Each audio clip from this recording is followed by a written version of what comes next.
بسم اللہ الرحمن الرحیم۔ ابھی ہم نے قسط نمبر 101 ختم کی۔ اب ہم آگے بڑھتے ہیں۔ حضور کے مکتوب پر قیصر اور اسقف اعظم کا رد عمل۔ گزشتہ نشست میں ہم کچھ 7 ہجری کے غزوات اور سرایات کا ذکر کر رہے تھے۔ اب آگے بڑھتے ہیں۔ ہم سن 6 ہجری کے واقعات میں یہ بتا چکے ہیں کہ حدیبیہ سے واپس تشریف لا کر حضور صلی اللہ علیہ وسلم نے 8 بادشاہوں اور سرداروں کو خطوط تحریر کروائے تھے، جن میں سے ہم نے شاہ نجاشی کا واقعہ وقت کی مناسبت کی وجہ سے بیان کر دیا تھا، مگر باقی بادشاہوں کے بارے میں سن 7 ہجری کے لیے ملتوی رکھا تھا، اس لیے کہ جب خطوط بھیجے گئے تھے تو سال کا آخر تھا اور اس کے جو نتائج مرتب ہوئے وہ 7 ہجری میں ہوئے۔ لہذا اب ہم اس طرف آتے ہیں، اس لیے کہ ایک سریہ اس سے متعلق بھی ہے جس کا ذکر بعد میں کریں گے۔ پہلے اصل واقعہ بیان کر رہے ہیں۔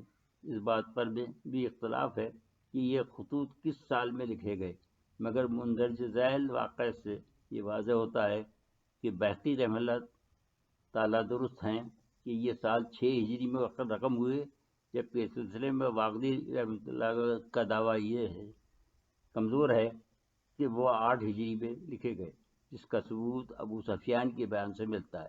وہ بیان کرتے کہ ہمارا تعلق ایک تجارت پیشہ قوم سے تھا اور ہم اکثر شام کی طرف قافلے لے کر جایا کرتے تھے، لیکن حضور کے مکہ سے مدینہ ہجرت اور مسلسل لڑائیوں کا سلسلہ شروع ہو جانے کے بعد ہمارا یہ کاروبار تقریباً ختم ہو گیا، مگر صلح حدیبیہ کے بعد جب ہم اہل مکہ کو کچھ اطمینان نصیب ہوا تو ہم نے یہ تجارتی سلسلہ پھر شروع کرنا چاہا، کیونکہ مجھے اہل مکہ نے مجبور کر دیا کہ میں ایک قافلہ لے کر شام کی طرف جاؤں تاکہ پچھلے دنوں کی تلافی ہو سکے۔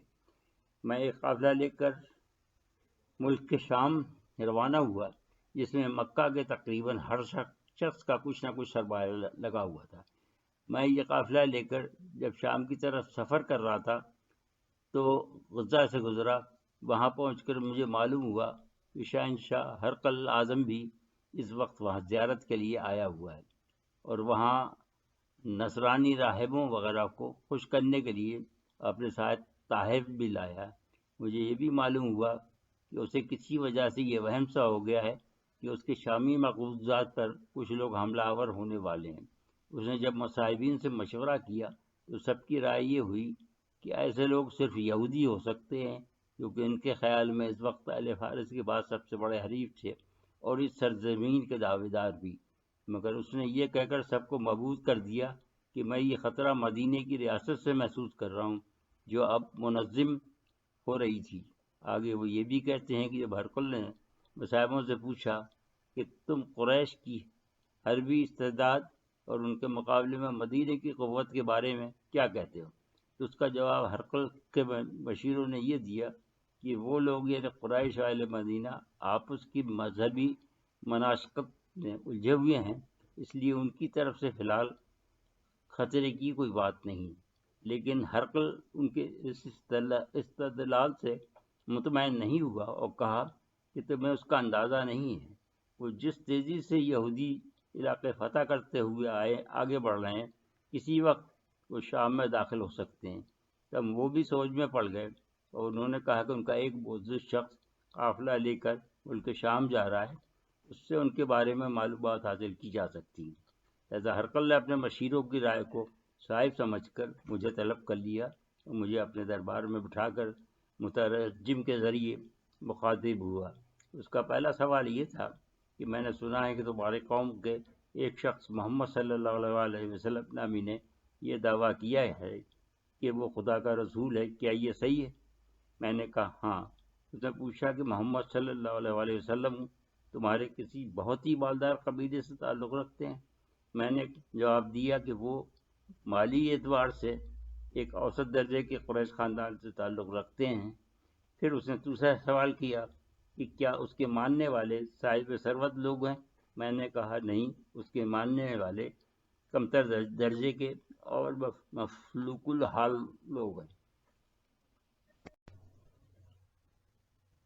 پھر اس نے پوچھا کہ کیا تمہاری قوم میں کسی نے اس سے پہلے بھی ایسا دعویٰ کیا؟ میں نے کہا نہیں۔ پھر اس نے مترجم کے ذریعے تمام سوالات و جوابات دہرائے اور مجھ سے پوچھا کہ اس میں کوئی بات غلط تو نہیں. جب میں نے دوبارہ تصدیق کر دی تو وہ یوں گویا ہوا تو سن لو یہ وہی رسول صلی اللہ علیہ وسلم ہے جن کا ذکر انجیل مقدس میں ہے جو آنے والے تھے، کیونکہ ان میں انبیاء کی تمام خواص موجود ہیں. اور انجیل میں یہ بھی ہے کہ وہ عرب کی سرزمین پہ پیدا ہوں گے اور ان کا نام احمد ہوگا. تم یہ بھی جانتے ہو کہ تمہاری زبان میں احمد و محمد ہم معنی لفظ ہیں. وہ آگے بیان کرتے ہوئے ہرقل کی یہ بات سن کر میرے رونگٹے کھڑے ہو گئے اور میں نے واپس اپنے قافلے میں جا کر فوراً کوچ کرنے کا حکم دیا. چند دوسرے مورخین کی کچھ سوالوں کا اور اضافہ کیا ہے.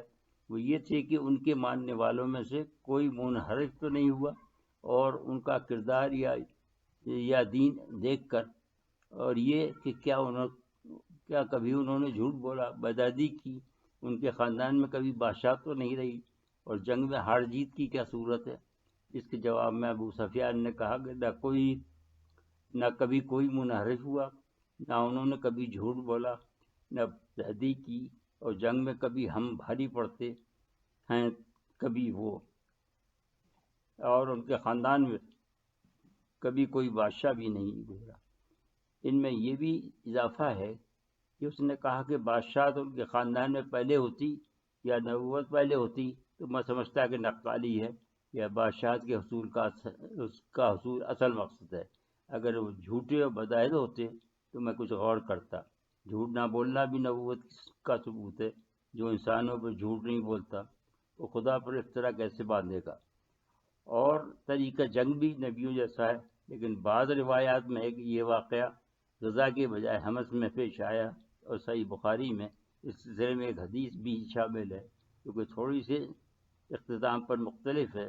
اس میں ابو سفیان کے دربار سے اٹھانے کی وجہ یہ بیان کی گئی ہے کہ ابو سفیان ہرقل سے ناراض ہو کر اٹھایا تھا، کیونکہ ہرقل نے نہ صرف حضور صلی اللہ علیہ وسلم کی نبوت کی تصدیق کی تھی بلکہ یہ بھی کہا کہ دین اسلام بت پرستی پر غالب آ جائے گا. ابن جریر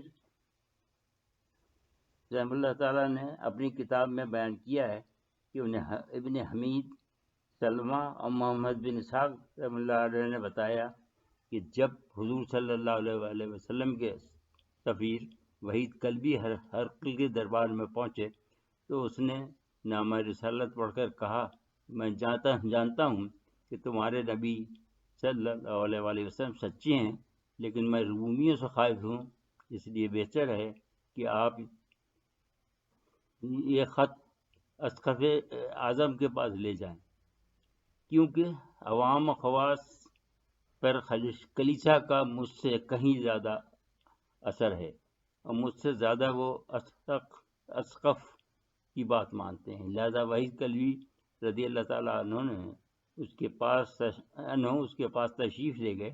اس نے بھی اسے پڑھ کر نبوت کی تصدیق کی. پھر انہوں نے ساتھ لے کر روم کے سب سے بڑے کلیسا میں گیا.